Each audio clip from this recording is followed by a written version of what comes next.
Y'all excuse me, I'm still stirring my Chick-fil-A peach milkshake right here. It's delicious. I ain't gonna lie about it. Joshua Michael Woods with us out here this morning, and he's no stranger to the rain out here. Been out here several times. Oh, yeah. And congratulations. Thank you for coming back out here. Of course. And congratulations on being with the Songwriters Festival on the local. Yep, yeah, I'll be at the Lake Martin Songwriters Festival at Lake Martin Pizza Company on Highway 63 in Alex City. That'll be July 25th. It'll start at 7 p.m. Right. And that's gonna be neat. Oh yeah, really gonna be neat. I'm excited as heck for it. Will you get to do some of your own? Is that what that's all about? Yes, sir. You'll be doing your own songs. Yes, sir. Yeah, it'll be a kind of a Nashville songwriters round type Right. thing. So it'll be I want to say 3 musicians will be up on stage. I've got the list If somewhere. I'm not mistaken, we'll be playing for about an hour and a half, and so we'll just kind of go back and forth, play one song until the night's done. It's a good venue down there. I don't know I've if you've ever heard. been down to it. Not yet, no. In fact, Clyde Country 97.5 just celebrated their 21st anniversary. Really? And they had it down there. Marty Rabin with Shenandoah played there. He played there last year for the 20th. He was there back in this year. But it's just got such a neat stage. And Wow, with okay. having 3 people up there, Yeah. it's going to be a great experience. You're going to learn something from them. They're going to learn something from you. They're going to Man, hear I hope you so. sing. Yeah. It's going to be a great time. I'm looking forward to meeting the folks there, and I got to play at the Opelika Songwriters Festival in March of this year, and that was an incredible time getting to meet everybody and get to play with some incredible musicians, the best the area has to offer. What do you learn from them, Joshua? I would say I think the biggest thing I learned is that I really need to practice more because they're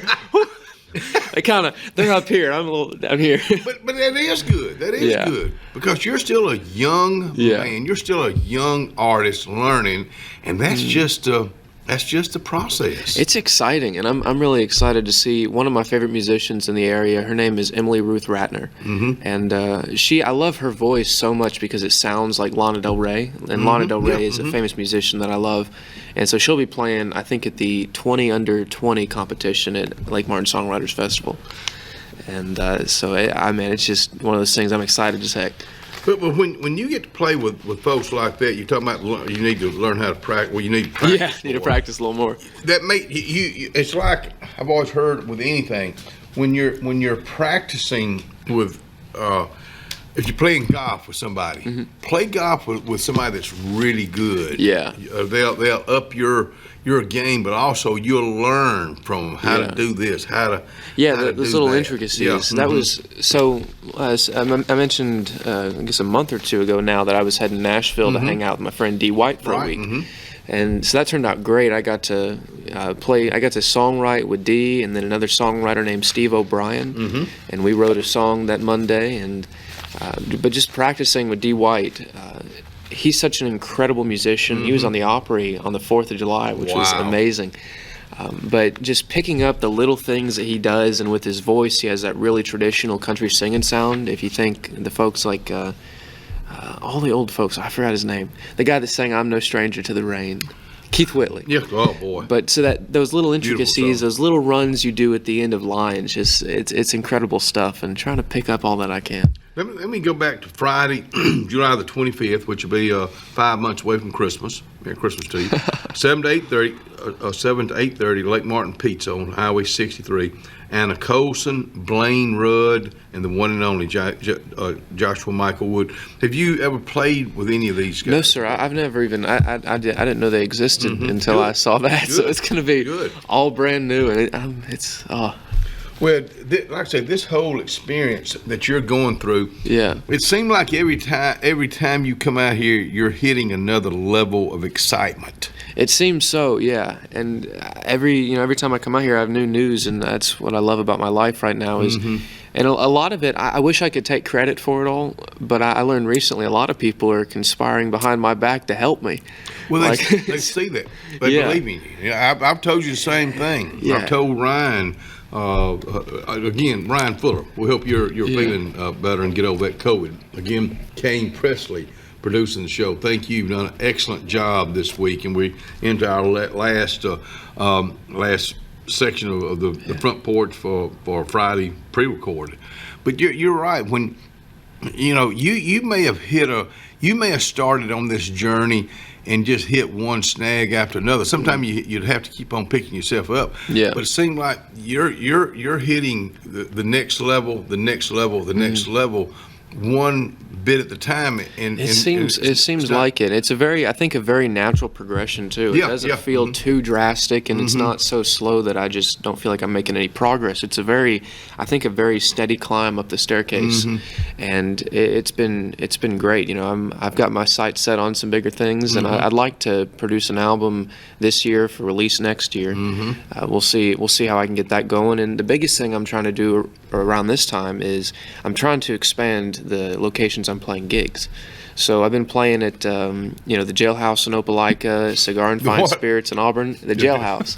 Yeah, it used to be the original jailhouse back in, I think it was the late 1800s in Opelika. Really? It was where they would hold prisoners. They would kind of get off the railroad and hold them there temporarily, I think until they would take them to Montgomery. Really? And how neat is that? Yeah, and then I think they stopped using it as a jailhouse in the early 1900s, and now it's this little speakeasy behind Rock and Roll Pinball. I be darned. Yeah. Webb Pierce was a country artist. He did a song, I'm in the Jailhouse Now. Yeah. That's a good one. That is a classic. Was that one written by Jimmy Rogers, or did he cover it too? You know what? That's a good question. That sounds like an old Jimmy Rogers, old yodeler himself. That died of TB. In fact, he even wrote a song. They got TB Blues. Man, that was pretty sounds strong. Painful. It was, but he was such a simple simple writer, but I loved the way he sang. Now you got to go back to.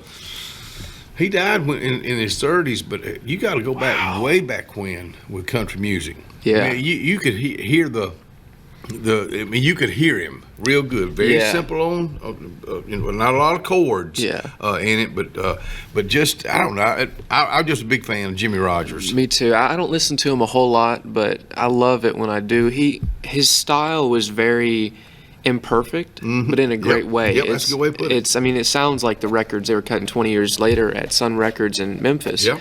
The early Johnny Cash stuff, the early Elvis stuff, it was imperfect, but because of that, it had so much character. And it's like what Zach Bryan is doing nowadays. His first record was all cut in a house with a bunch of his friends, and it turned out to be an incredible record. And I'm realizing that for my own music, and what I'm thinking about doing with my record is, I could, save up the money and have a professional producer do it, or I could just kind of jerry rig it, make it DIY, and then have that character that they had in so many of the older records. I like the way you're going with that, and I'll tell you why. A couple of things. Willie with Red-Headed Stranger. Yeah. Real simple. Yep. And they said it ain't gonna work. Well, it worked. It did. It worked. That's such a good album too. It's one of my favorites. It's just 50 years old this year, matter of fact. Wow. But I think about the way he did it, and I think if you go that route, I think you got to be different. Yeah. Sometimes it can be too polished and we don't hear it. Exactly. Does that make sense? Yeah. And I hear that with so many records nowadays. Is they work the same old thing. Yeah, and they work on making it so professional. The best players, best producers, best musicians,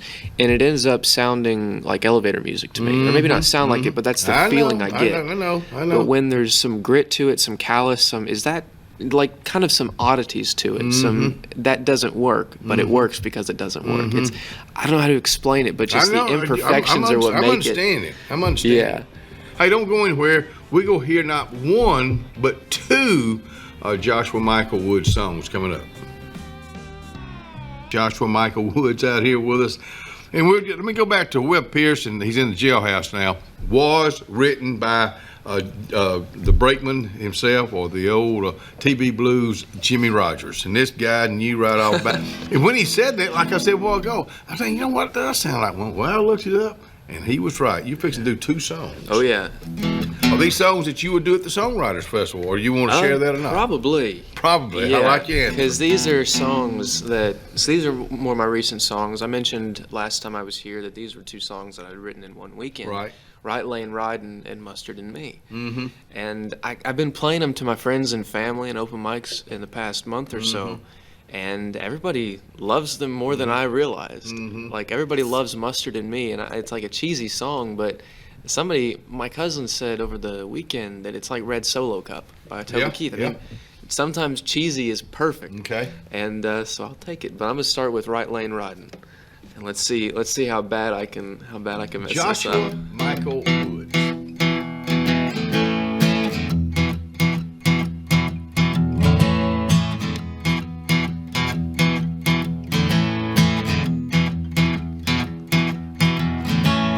Right lane riding through the back of the state, driving 45, don't mind if I'm late, 'cause I ain't going nowhere that I've got to be.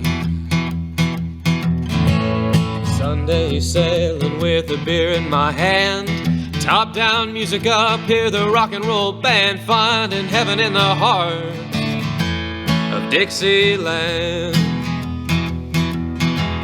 Well, I ain't got a dime to pay my dues, but I know the remedy when I've got the blues. We'll call it right lane riding, right lane riding, right lane riding, finding heaven in the heart of Dixieland.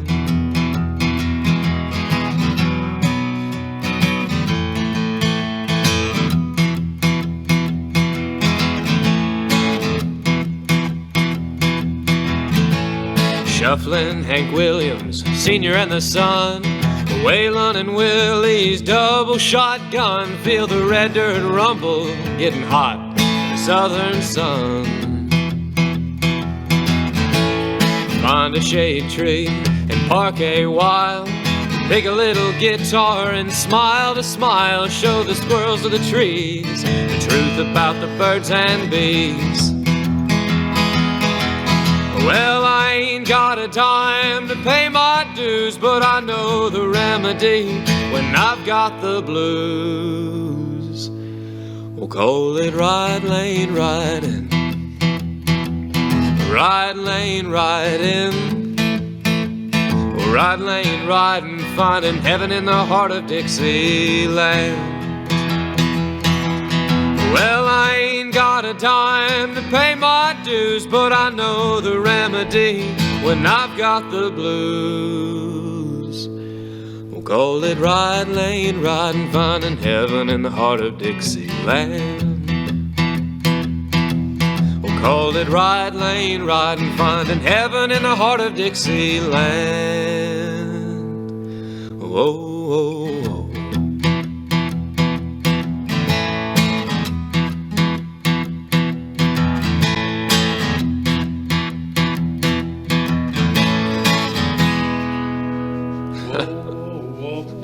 Something like that. Wow, that's a pretty song. I like the guitar riff in it. I mean, that's probably the first kind of closest thing to a blues song I've ever written. I like that, though. Yeah. I like that. Yeah. Write it by yourself? Yep. Good for right you. Lane riding. Yeah, I wrote it out in a place. My favorite places to songwrite right now are just these dirt roads, county roads out in the middle of nowhere. Mm-hmm. And there's one around Casita, Alabama, that I like going to, about 15 minutes from where I live. Just middle of nowhere, closest person is probably half a mile or a mile by the way the crow flies. Mm-hmm. And it's great for songwriting. A lot of mosquitoes, though. But other than itching like mad, you know. A lot of mosquitoes. What's going to be the next song? The next song is Mustard and Me. All right. It's the song I'm trying to get a sponsorship with. Okay, good deal. So any mustard companies out there.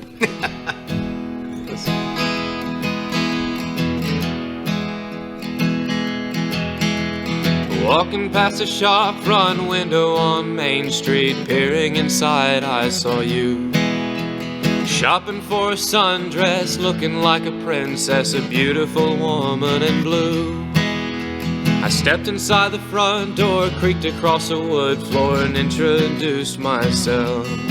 And by the smile on your face and the way you gave me grace, I knew I'd cracked your shell. I led your hand to a spot I'd planned to have dinner just across the way. I was headed there for a burger and fries and maybe a peach chocolate shake. But sitting down at the table I found, my hands began to quiver. I don't know why, I guess the look in your eyes made my heart begin to shiver. And I spilled mustard on my lapel when I tried to muster the courage to tell you what you mean to this boy so green. But now all I have is this mustard in me. Well, you began to chuckle as I began to buckle and turn bright red in the face.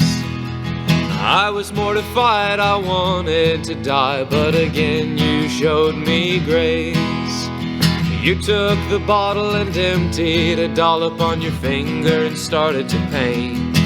And like a true Van Gogh, you drew to and fro and allowed me to save face. Now 40 years later, I still remember that day in the diner on Main Street. That dress you wore and that checkered floor and all the love you showed to me. Now we still have that blue dress, we have it framed and hanging on the wall. And like yellow paint, you covered it in shapes and flowers you did draw. When I spilled mustard on my lapel, when I tried to muster the courage to tell you what you mean to this boy so green. But now all I have is this mustard in me. And you. What a catchy song. I know, I find myself really singing it even without the music. Yeah. I love it.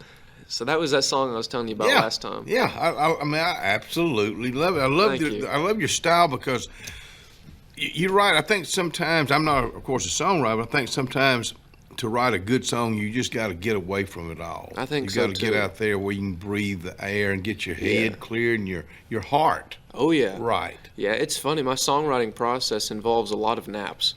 So Yeah. I'll be out there and I'll be like, okay, I don't know what I'm writing next. So I just put down my guitar and lay down and listen to the crickets, and eventually something comes to me, and there you go. And so I love just being able to songwrite in peaceful places like that. I can't songwrite around other people. Joshua Michael Wood, you're a young person. Yes, sir. You're loving what you do, and to be successful, you have the right chemistry. You got everything going for you. I hope so.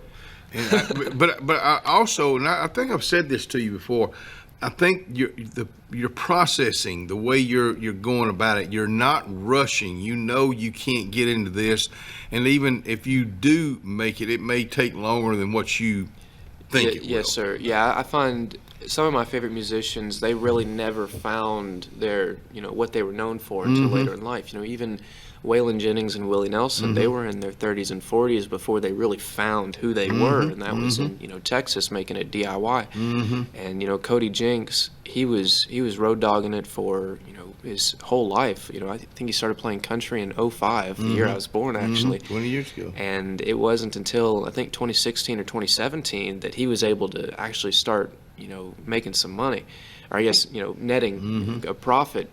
He said that he was in six figures in debt, I think it was, when he was, 35 years old, around 2016.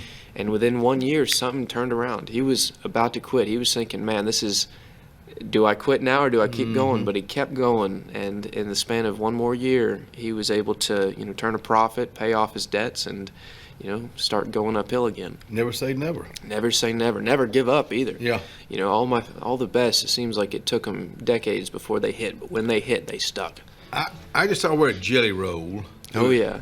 Jelly Roll just donated $50 million, and then I didn't get past where he donated it to, but it was to a good cause. How do you? I don't know. We'll be right back.